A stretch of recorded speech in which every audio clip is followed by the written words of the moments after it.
Hey everybody, Sage here, and welcome back to another Insider Log. Today we're going to take a look at an interesting piece of Macintosh history here, the very first version of After Dark, the versatile screensaver from Berkeley Systems. And the reason why I call it interesting is because not many people really talk about this version. Everyone knows about version 2 with the flying toasters and everything, but not many people really talk about this version. There was a time when After Dark was not a huge success, and it was mainly word of mouth that was the reason for the product catching on. Now, as most of you may know, I've already archived this on the Macintosh Garden. However, I wanted to focus on the backstory of this particular copy and how I managed to archive it. So without further ado, allow me to tell you a story. So After Dark 1 has been on my wanted list for quite a while. As some of you may know, I'm working on a documentary called The Rise and Fall of Berkeley Systems, where I focus on the entire company's history. But I needed a complete copy of After Dark 1.0, and the reason for it was because the copies that currently exist online are incomplete. They don't have all the modules, and they've been tampered with. So it was my quest to obtain this version of After Dark. Unfortunately, the last copy that sold on eBay was about several months ago, and it included the original manual along with the installation disc and a bonus modules disc, which I had no idea what it was for. My guess was that it was one of the updater discs, but I might be completely wrong. Nonetheless, I had to patiently wait for another copy of After Dark 1.0 to show up online. And in early July, while I was browsing through eBay, boom, out of the blue, I saw an original After Dark floppy disk on eBay. There was one problem though. It was an auction, which meant I had to bid on it. And you know how I am with eBay bids. A common technique that I see when people are bidding on eBay is when they bid at the last second or at the last minute and end up winning the auction, beating everyone else. Don't you just hate that? But I kind of had no choice because it was the only listing of the original After Dark I could find. So initially I made an offer to the seller, but when nothing came back, I kind of had no choice but to bid on it. So that's what I did, and I was hoping and praying that no one at the last second would bid. Well, thankfully, no one did, and I won the auction. And here it is. The very first version of After Dark is now in my office. Unfortunately, though, there was a problem. This is an 800K floppy disk, and as you probably may know, not all floppy disks are created equal. Now, the most common type of floppy disk uses a type of encoding called modified frequency modulation, or MFM for short. Now, this is very common on a lot of PC disks, including 5¼ inch and 3½ inch formatted through a PC. But with a Mac disk, it is completely different. It uses an encoding called group coded recording, where it basically encodes the data a lot differently than with a regular MFM floppy. Thus, GCR floppies will not read on a regular PC. So when I found out that this floppy disk was GCR encoded, I kinda got nervous. Initially, I was going to use my PC laptop with HFE Explorer like I did for the Macintosh Classic restoration, and then copy the contents from the floppy and write it to an image. However, that wasn't going to work. My next idea was to use my Macintosh Classic. So I would put the disk into the drive and then use a program called Disk Copy 4.2 to create an image file out of this disk, and then transfer it over to my PC, then transfer it over to my emulators, and then go from there. Unfortunately though, I ran into a bit of a snag. My Macintosh Classic doesn't work. When I turned it on, it checkerboarded, and no amount of cleaning with alcohol would bring it back to life like it did previously. So I was basically stuck.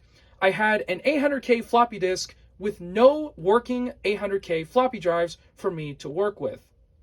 That was until I got a suggestion from Tech Knight on Twitter. He suggested me the Grease Weasel, which I've never heard of. So I decided to search it up. And basically what a Grease Weasel is it's a USB floppy drive controller. So it basically converts a regular 3½ or 5¼ inch floppy drive to USB. And using some software allows you to read the raw data, or flux, and then write it to an image so you can use it in an emulator. And the Grease Weasel is compatible with many formats, including Atari, Commodore, and even Apple II. And using a piece of software called Flux Engine, Mac 800K floppy disks. Now, this seemed too good to be true, and like I said before, I've never heard of this device. So I decided to research into it, and after spending some hours making sure that I know what I'm getting into, I decided to take the gamble. So I went ahead and bought a Grease Weasel. So this is basically what a Grease Weasel looks like.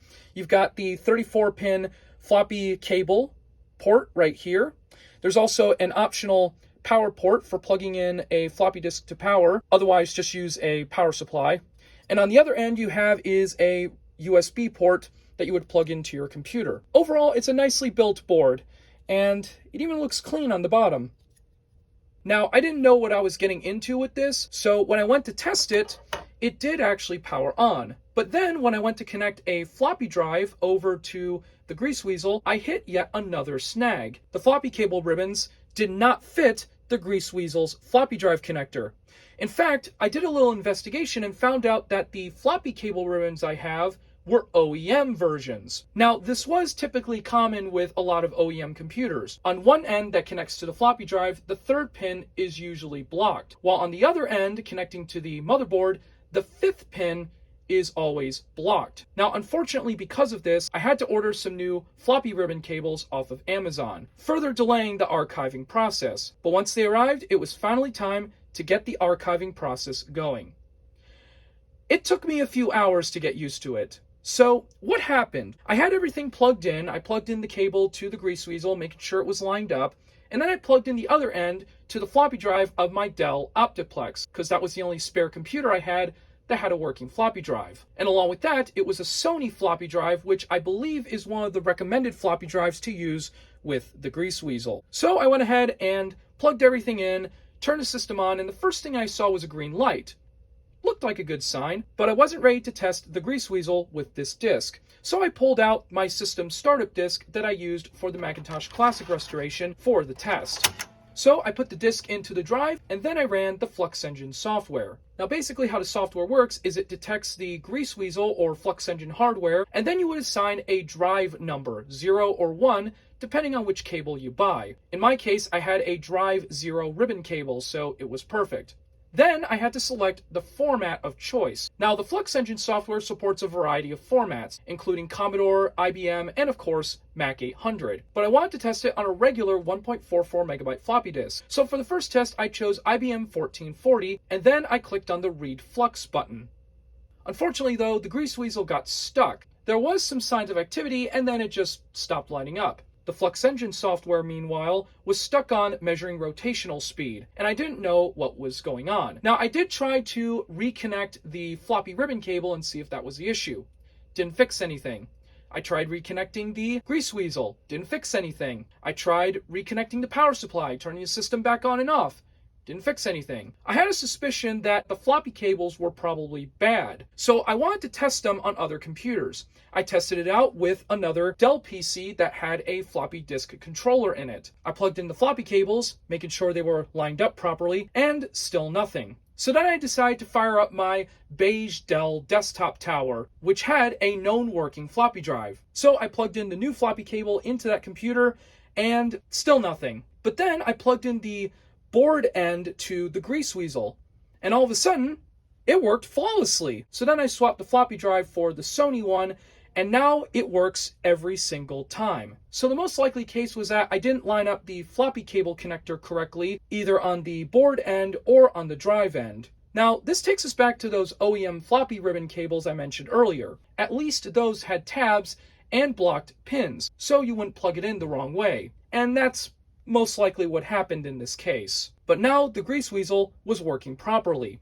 So now I was able to do the test. So the first test involved a 1.44 megabyte IBM formatted test disk. So I put it into the computer and started the read flux process. I noticed a few red spots on it, which wasn't a good sign. But regardless, I wrote it to a disk image. Then I tried reading it in the virtual machine, and I got nothing. So that's a bit concerning. So then I tried the System 6 startup disk that I had used for the Macintosh Classic restoration project. I did the same exact flux reading process with that disk. Once again, there were some red spots, but not as much as the other one. Then I wrote it once again to a disk image, and then tested it with a mini VMAC emulator. And sure enough, it did actually read. The only downside was that most of the icons didn't properly show up, which was a bit concerning to me. But regardless, it worked. So now it was time for the ultimate test, to archive this disk as an image file. So I put in the 800K After Dark disk into a 1.44 megabyte PC drive connected to a grease weasel. Then I fired up Flux Engine and selected the Mac 800K format, and then I began the flux reading process.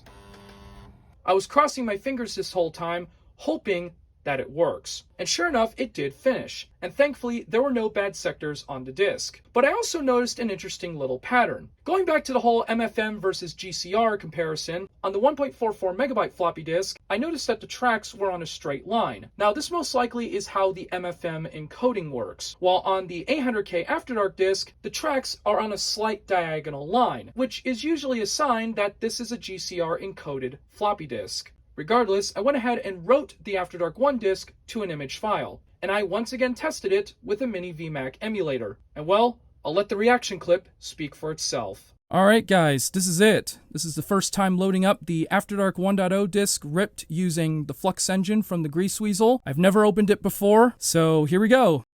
I'm quite nervous right now.